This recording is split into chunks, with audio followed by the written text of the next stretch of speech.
Terimalah salam di dalam Dharma, Namo Sang Yang Adi Budaya, Namo Buddhaya. Segenap umat Buddha dimanapun berada, pada kesempatan yang berbahagia ini saya ingin menyampaikan teori Dhamma yang berkaitan dengan ulambana. Atau ulambana ini sering secara rutin dilakukan upacara di dalam wihara di dalam rangka mengenang dan mendoakan atau melakukan pelimpahan jasa kepada leluhur-leluhur keluarga yang telah tiada. Dengan niat baik keluarga yang ditinggalkan sebagai rasa bakti kepada dan hormat kepada leluhur yang telah tiada, setiap umat Buddha dan para simpatisannya biasanya di saat ada upacara ulambana atau patidana atau cioko, para umat berbondong-bondong datang mengikuti pelaksanaan upacara ulambana di wihara dengan dihadiri oleh beberapa anggota sangga. Dengan satu harapan, mereka mendoakan leluhur-leluhur apabila ada leluhur-leluhur yang masih berada di alam penderitaan, dengan kekuatan pelimpahan jasa, dengan diikutkan upacara ulambana leluhur-leluhur yang mungkin masih berada di alam penderitaan akan terdorong terlahir di alam yang bahagia. Itulah niat baik dari keluarga, dan niat itu akan terpelihara terus sehingga setiap tahun para umat selalu mengikuti upacara ulambana yang diselenggarakan oleh wihara. Bapak Ibu Saudara sekalian yang saya hormati, apa makna sesungguhnya dari pelaksanaan upacara ulambana ini atau menghormati leluhur yang telah tiada ini? Penghormatan orang yang telah meninggal atau venerasi orang yang telah meninggal termasuk pada leluhur didasarkan pada kecintaan dan rasa hormat kepada orang yang telah meninggal dunia. Kecintaan dan rasa hormat karena merasa semasa hidupnya leluhur tengah-tengah keluarga adalah orang yang sangat dicintai, orang yang berjasa, telah membesarkan, dan sebagai ahli warisnya dia berkewajiban untuk menunjukkan kecintaan dan rasa hormatnya itu, salah satunya yaitu dengan diikutkan melalui sembahyang. Rasa cinta kepada seseorang yang telah meninggal bukan berarti kita melekat kepada orang yang telah meninggal, bukan berarti kita terpikir terus, terikat terus kepada orang yang telah meninggal. Itu adalah sesuatu yang keliru. Tentunya menunjukkan kecintaan dan rasa hormat tidak semestinya kita langsung melekat kepada barang-barang peninggalan maupun bentuk fisik dari orang yang telah meninggal. Namun ada cara yang lebih bijaksana, yaitu dengan memberi doa kepada mereka yang telah meninggal.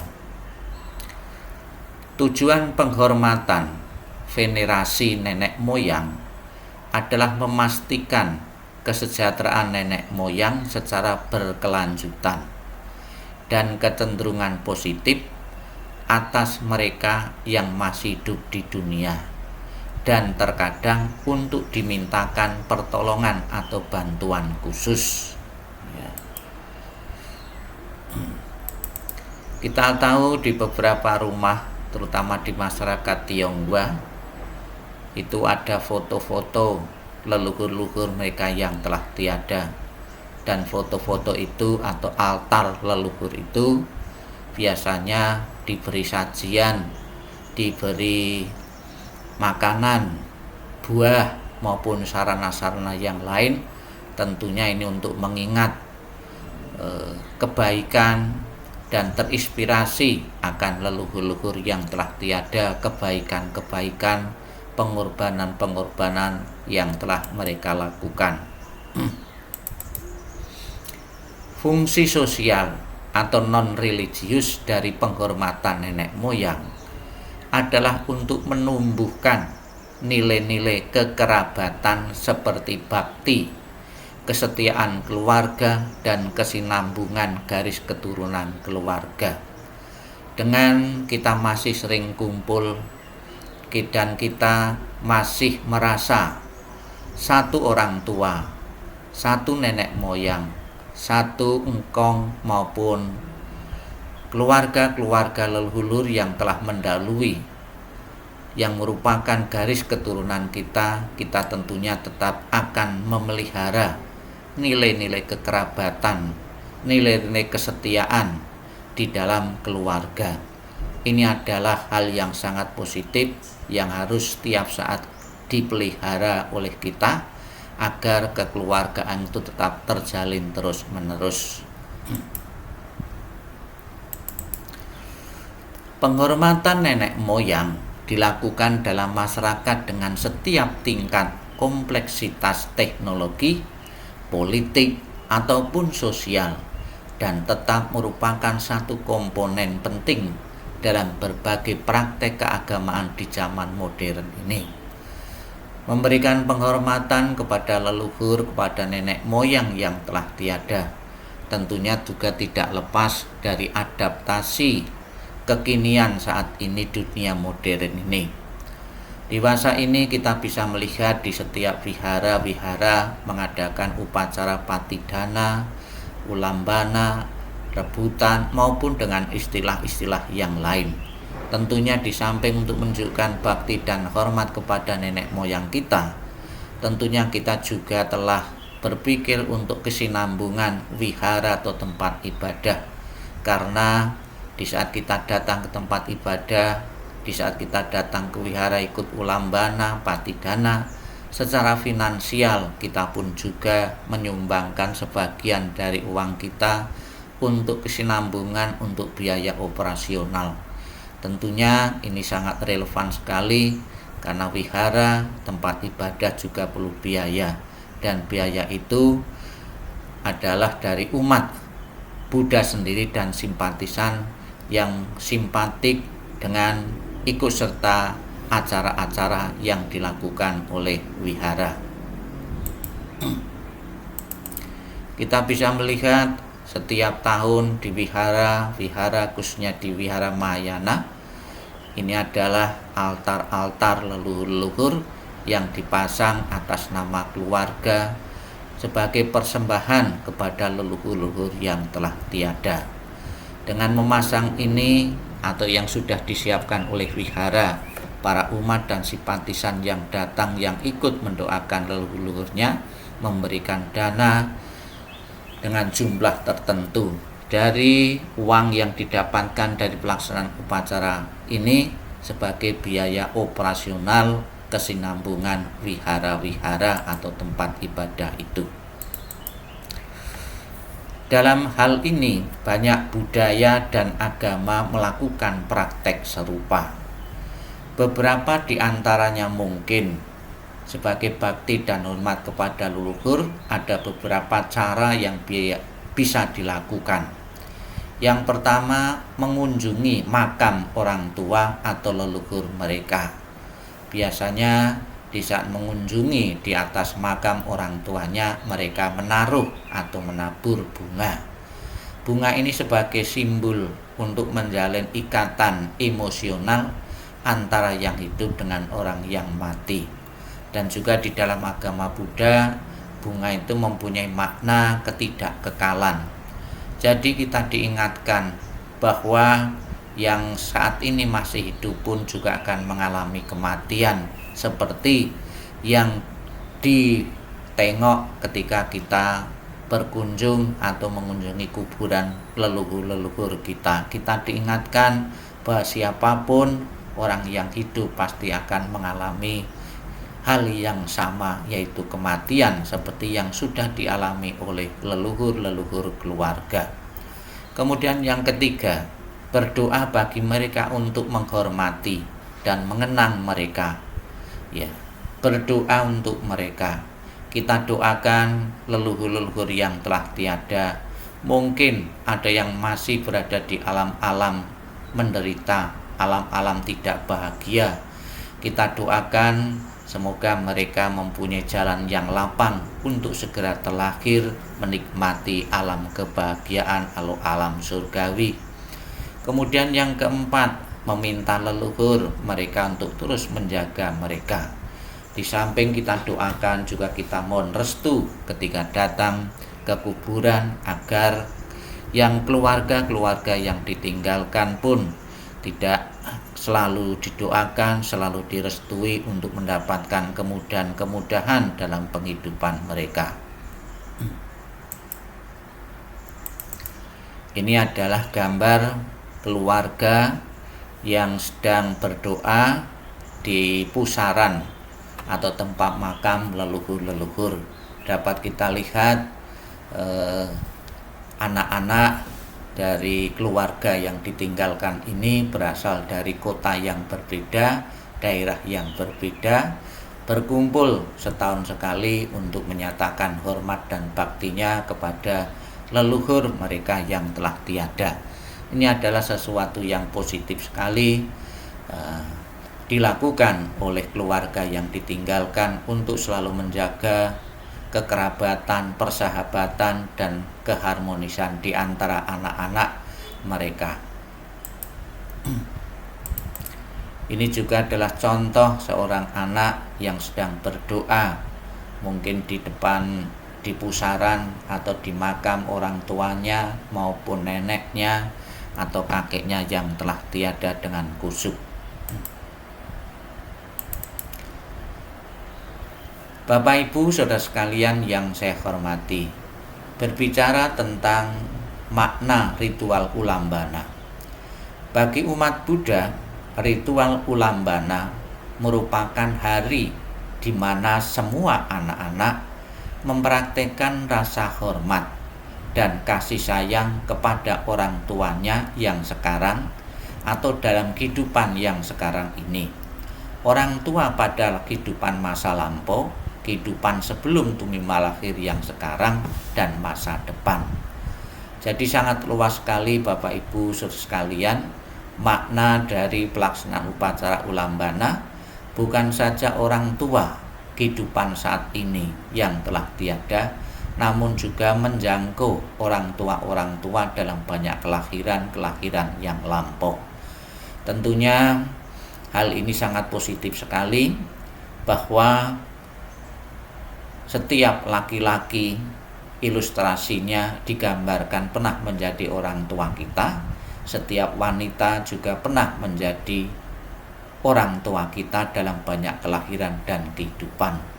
Ini tentunya akan menunjukkan rasa bakti dan hormat kepada setiap orang apabila kita mempunyai pandangan seperti ini.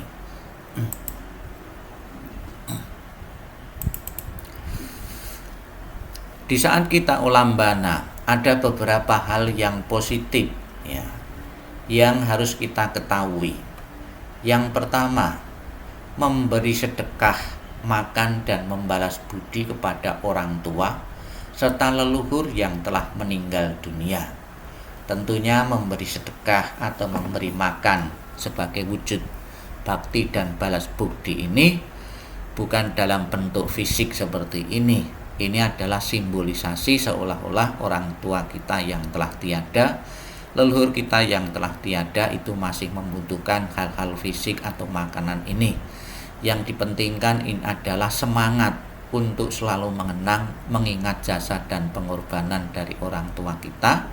Dengan kita tunjukkan, kita memberikan persembahan-persembahan.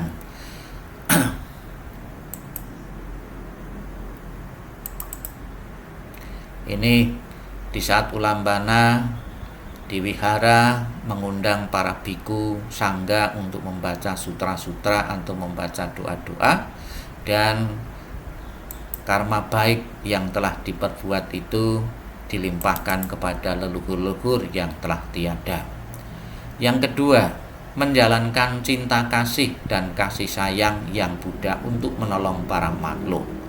Seperti kita ketahui bahwa ajaran Sang Buddha adalah ajaran welas asih dan cinta kasih, bahwa makhluk-makhluk hidup bukan saja terlahir di alam-alam bahagia, namun ternyata banyak juga makhluk-makhluk di luar diri kita terlahir di alam-alam rendah, alam-alam menderita. Satu kesempatan bagi kita untuk membantu mereka, menolong mereka melalui pelaksanaan upacara ulambana maupun cara-cara yang lain untuk menunjukkan kepedulian dan simpati kepada makhluk-makhluk yang sedang menderita. Kemudian yang ketiga, mengundang Arya Sangga atau para suhu untuk membacakan kitab suci pengampunan dosa dan ayat-ayat kitab suci jalan menuju surga Sukawati, agar semua makhluk yang berjodoh dapat tumimba lahir di alam yang lebih baik atau tumimba lahir di alam surga Sukawati, yaitu mengundang, mengajak para umat untuk membaca bersama-sama, untuk membawakan kitab suci yang berisi dua hal, yaitu pengampunan dosa dan juga mengajarkan para umat untuk melakukan karma baik sehingga bisa terlahir di alam surga Sukawati. Yang di situ diceritakan alam surga Sukawati ada alam surga yang tanpa ada penderitaan. Yang keempat, memberikan dana atau puja katina kepada Arya Sangga Biksu. Kita ketahui ada yang mengatakan di saat ulambana adalah katinanya para biku yang beraliran Mahayana. Dengan mereka para umat datang ke wihara atau memberi dana kepada para anggota sangga yang setelah selesai berpuasa ini, berarti para umat telah mendukung agama Buddha, telah ikut melestarikan agama Buddha dengan dukungan dana yang diberikan kepada sangga, kepada para biku yang setelah selesai menunaikan puasa. Yang kelima, memberikan sedekah kepada fakir miskin. Kita juga ketahui di setiap wihara di saat ulambana, bukan saja kita berpikir untuk menyejahterakan umat wihara, namun juga berpikir menyejahterakan atau membagi kepada fakir miskin yang membutuhkan, yang berada di sekitar tempat ibadah wihara. Mereka kita kasih kupon, kemudian kita bagi sembako untuk membantu meringankan beban mereka.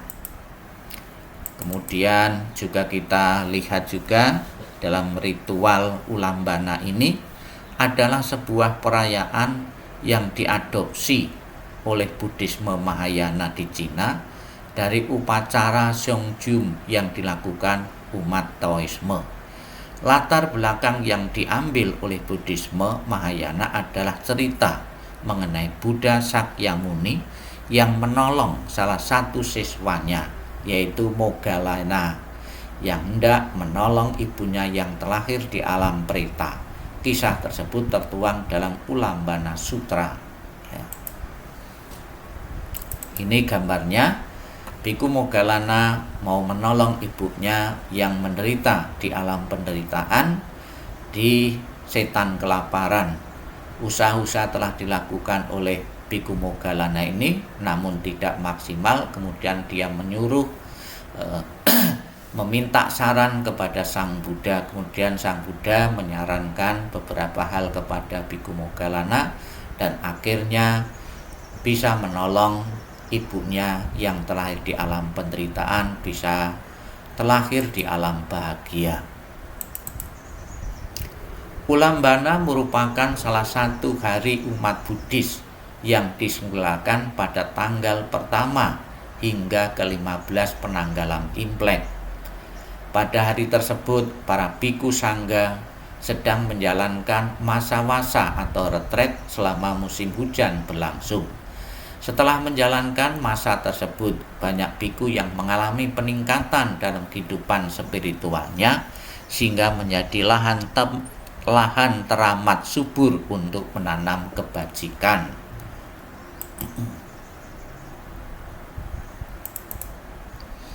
Inilah para biku yang menjalankan upacara ulambana dengan ciri khas pakai topi ticangwang, ya. Ini adalah ciri khas di saat para biku mengadakan upacara ulambana. Para umat Buddha yang memberikan persembahan kepada mereka akan memperoleh karma baik lebih besar daripada biasanya. Umat juga bisa melimpahkan jasa kebajikan yang diperoleh dari persembahan tersebut untuk roh leluhur mereka serta makhluk-makhluk yang menderita di alam preta atau alam hantu kelaparan, atau dalam bahasa Palinya itu para datu pajivika, ya.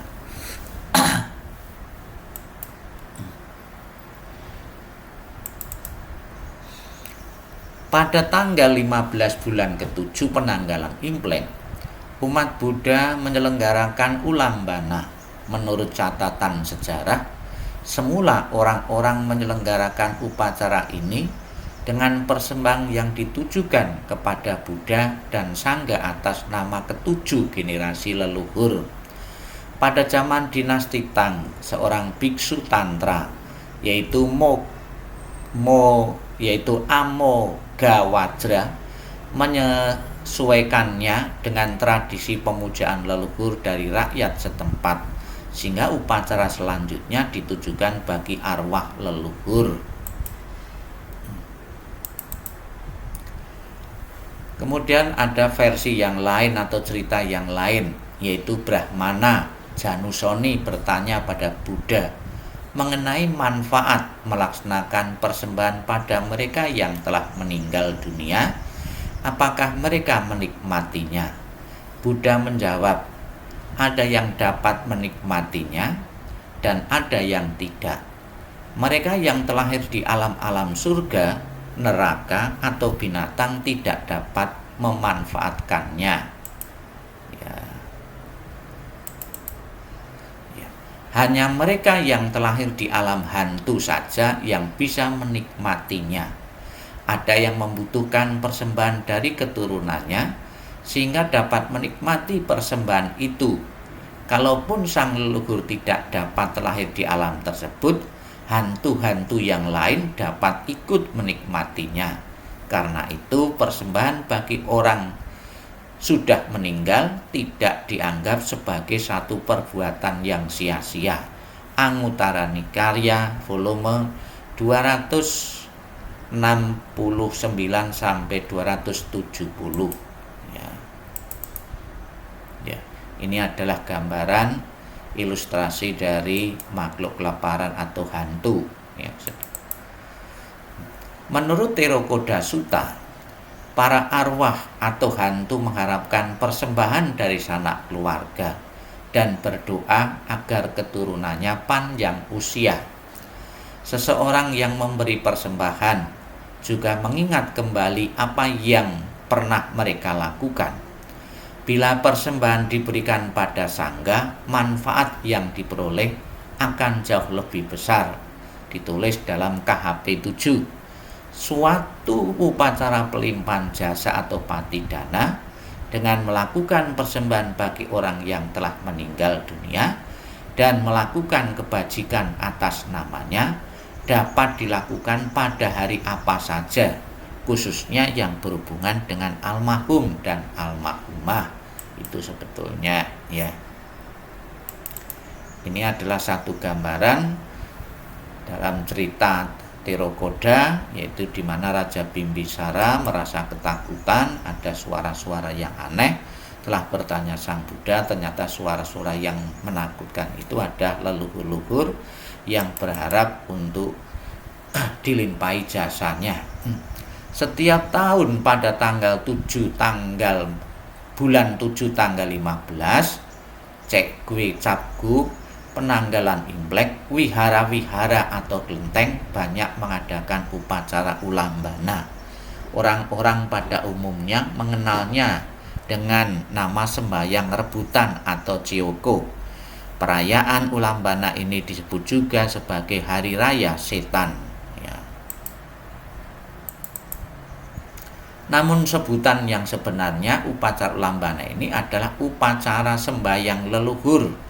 Konon pada hari raya Tiongguan Gui adalah hari di mana pintu gerbang neraka dibuka. Untuk menghindari agar ayah ibu yang telah meninggal di dunia tidak mengalami penderitaan di neraka, maka dilaksanakan sembahyang kepada roh-roh dewa dan hantu secara besar-besaran, mengharap agar roh-roh halus jangan menganiaya ayah ibu yang telah meninggal tersebut. Bapak Ibu saudara sekalian yang saya hormati, inilah makna tentang ulambana dari beberapa dasar dari kitab suci maupun dari tradisi yang ada di masyarakat. Semoga semangat memberi hormat, menyatakan bakti kepada leluhur tetap dilaksanakan, tetap dipelihara oleh umat Buddha. Di samping kita menghormati dengan sembahyang, dengan ikut upacara ulambana, namun ada yang jauh lebih penting lagi, ya kita sebagai generasi dan sebagai keluarga yang ditinggalkan oleh leluhur tetap menjaga nama baik keluarga. Sabi sata bawantus kitata, semoga semua makhluk hidup berbahagia dan sejahtera. Sadu, sadu, sadu.